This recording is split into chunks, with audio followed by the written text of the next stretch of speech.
Las obras para restablecer la alta velocidad entre Antequera y Málaga prosiguen su ritmo, entrando en su recta final y donde hemos conocido datos e imágenes muy relevantes que te enseño y cuento al detalle en este vídeo.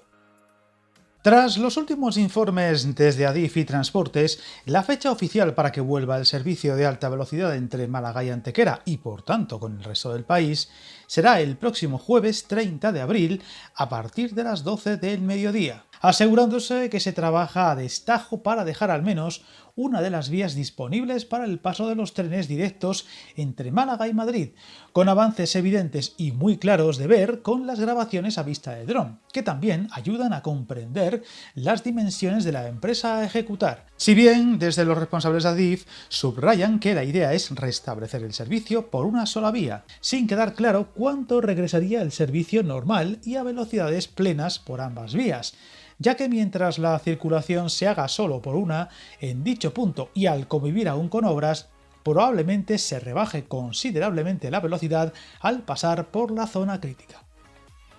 De esta manera habrán sido cerca de 2 meses con el servicio directo interrumpido después de que un muro de contención se derrumbase sobre las vías a causa de las fuertes lluvias el pasado 4 de febrero, sumándose a la interrupción desde el 18 de enero por el accidente de Adamuz y cortando pues también al tráfico los trenes Avant. Tras el establecimiento del 30 de abril para la recuperación del servicio, desde hace 2 semanas los dos operadores privados, Irio y Wigo, aparte de Renfe, venden billetes para esa fecha, si bien la italiana mantiene el ERTE en su plantilla en la provincia en tanto que el corte persista, al contrario que el operador francés, que optó por mantener los empleos. Renfe, mientras tanto, ha contado con un plan alternativo por autobuses. Hay que recalcar que la apertura del 30 de abril será solo parcial, con circulación por vía única, la número 2, la más alejada de la montaña, lo que podría implicar dos consecuencias directas.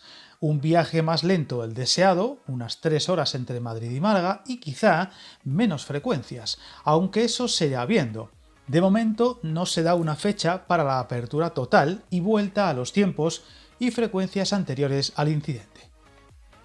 Viajar en tren nunca fue tan fácil. En trenes.com encuentra y reserva tus billetes de Renfe, Wigo, Irio y muchos otros países europeos. Vive experiencias únicas a bordo y recuerda, si vas sobre raíles, está en trenes.com. De esta manera, sobre el terreno, en Álora, a finales de la semana pasada ya se apreciaba como al menos la mitad del muro norte ya alcanza la cota base de 4 metros que se han marcado para poder trabajar en su drenaje, que ya se ha alcanzado en el sur. También se podía observar cómo las máquinas colocan el balasto que va bajo las vías y que se tuvo que retirar previamente al afectarle el material caído sobre las vías. También se podían ver las traviesas junto al lugar donde deberán colocarse, así como al menos 4 máquinas de gran tonelaje y grúas trabajando en la reparación. La operación ha sido muy compleja, al tener que extraerse toda la tierra y material caído sobre las vías, incluyendo el propio muro de contención, así como el desmontaje de las vías, incluyendo la sustitución del balasto y el subbalasto bajo estas, afectado por el material caído al derrumbarse el muro de contención, sin olvidar el sistema de electrificación a reponer.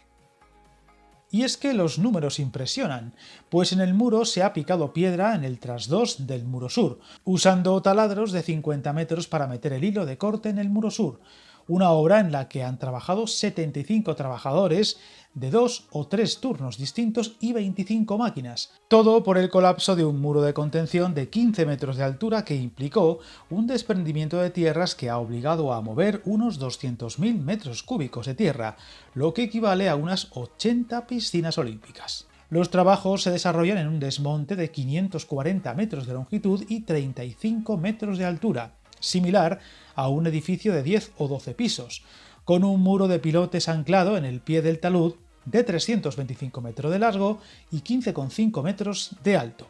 Unos 60 metros de ese muro fueron los que colapsaron a causa de las intensas lluvias del tren de borrascas, causando graves daños a las infraestructuras, unas lluvias y estado del terreno que impidieron afrontar las obras en las primeras 2 semanas al ser el lugar un verdadero lodazal.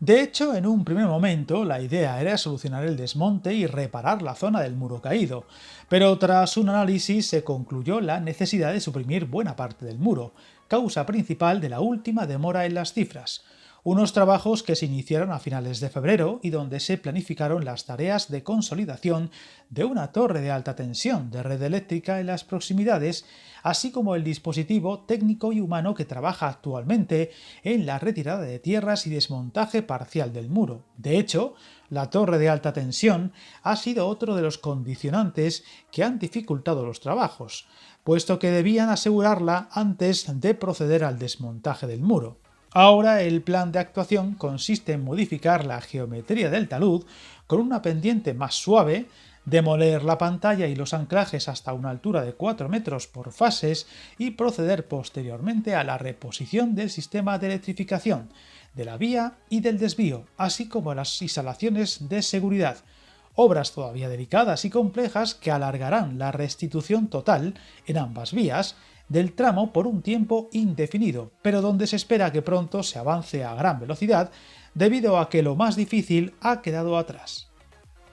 De lo que nadie parece haber querido hablar es de las condiciones de dicho talud en el momento del diseño de la línea en su día, y de si debió hacerse de otra forma para evitar casos tan extremos, pero visto lo visto, factibles, de desprendimientos o corrimientos de tierras, pues si bien las lluvias registradas a comienzos de año fueron extraordinarias, se deberían haber previsto en el diseño del trazado e infraestructuras a ejecutar, más aún teniendo en cuenta que se trata de una línea moderna y en donde se invirtieron muchos millones de euros. Unas lluvias que dejaron multitud de incidencias en la red, especialmente en Andalucía, y que están costando mucho tiempo recuperar y donde esperemos que entremos por fin en la fase de más buenas noticias que malas. Suscríbete al canal y recuerda hasta el camino más largo se inicia con un primer paso.